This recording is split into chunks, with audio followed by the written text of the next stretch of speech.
Brother Ron, and welcome to We All Be News Radio and TV, the news-free Dixie for the 21st century.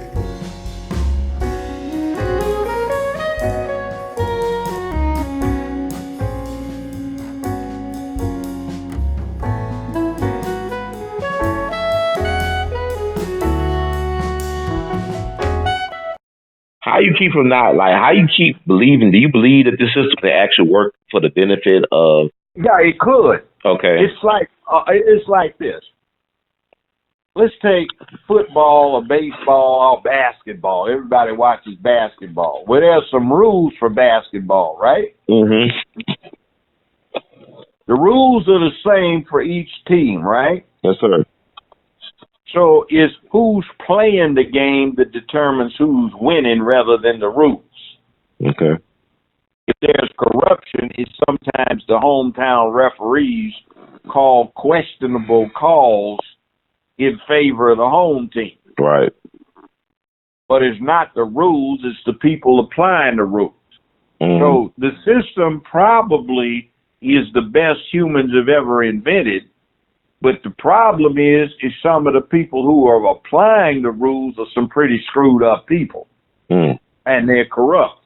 One of the worst things, and we studied this when I was in the 5th grade in California, they said one of the problems with the government in the South is that they are part-time positions for these elected officials. They're paid very little money, so they strive to spend 5 times as much as they make in 1 year to be elected so they can use the position not for the good of many, but so that they can use their influence to make more money on the side.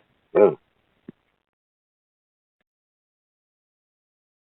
That was at a time when a California elected official got a very lucrative salary, and around here in Tennessee didn't hardly get anything. Until recently, these people weren't getting paid but $4,000 a year. Then it went up to 8, 12, and now I think it's 20-some thousand a year for a part-time gig. They got to spend a lot of time for it. What comes of it? A lot of corruption. But everybody's got stuff under the table, over the table. It's ridiculous. The Board of Education out here has a board attorney that's supposed to handle all the business for the County Board of Education. They hired this law firm, Birch, Porter, and Johnson, at $300 to $1,200 an hour to do routine work. Birch, Porter, and Johnson kicks back the money to the Republican Party and other folk because they are allowed to, since they are incorporated, and the Supreme Court reinforced its decisions from the 1870s where they say the 15th Amendment applies to fictional people as well as real people, and corporations are fictitious people, therefore you cannot constrain what they do politically. Mm-hmm. There's corruption. So when you telling me that people that table corruption, but people that have no money should not be in politics in the first place. If you're not independently wealthy or have a certain type of means of income to support your lifestyle, you should not get into politics at all? Well, I think when you get somebody broke getting into politics, and after he gets in a few years, he's a wealthy man, something's wrong. Look at the Clintons. Clinton worked as a governor for 5 terms for Arkansas, which at the time varied from the least pay for governor to 3rd least pay for governor. Hillary reported 1 or 2 years where she made a couple of $100,000 practicing law. And she became first lady. She got a stipend. He became president. He got a president's salary, civil service. But in a few months, the family's worth $68-69 million. Goldman Sachs, she reported, raised $13 million for her for speaking over 14 months.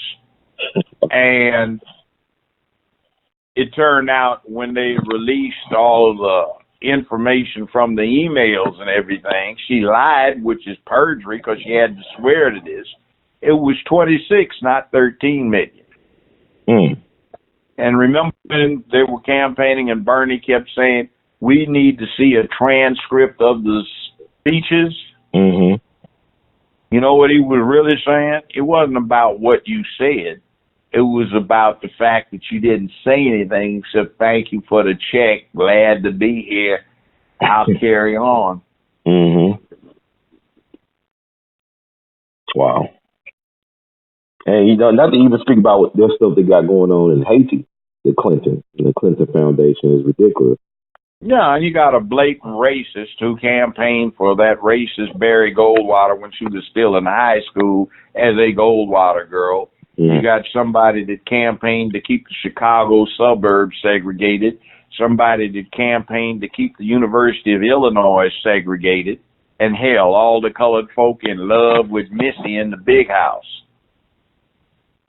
Yeah, and also, I think about even with the Biden, with the crime bill, but also the fact that, you know, the Ku Klux Klan was invented by Democrats, like Albert Pike and Nathan Bedford Forrest. They were Democrats.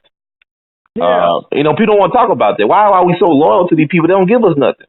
They haven't given us nothing since the 60s. We don't think. It's just what these folk got raised in. See, they got born into the Democratic Party because they aren't old enough to remember the goddamn Dixiecrats. Right. Racist bastards. And, well, there were but 3 or 4 of them that went over. That's just the elected people. All of the rest of the workers and party members that went over, and all of those folk that walked out in the 68 convention, you know, to indicate they were going over to the Republican Party. Yeah, that's where it was. So the Republican Party picked up those vile Dixiecrats. Albus and Stennis, and then they name an aircraft carrier after John B. Stennis. They got 5,000 sailors on it, including a warship named after a racist bastard. Wow. Yeah, we don't have. I don't think we have a short memory. We have no memory. I don't think we understand none of this.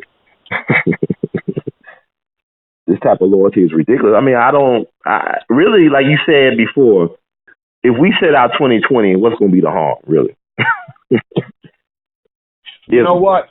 I would say not only should we sit it out and let's see what happens without us in there, we need to see evil come in without us. If it is, and I think it won't be as bad as what we get now. At least somebody might give us a crumb instead of everything going to the rainbow.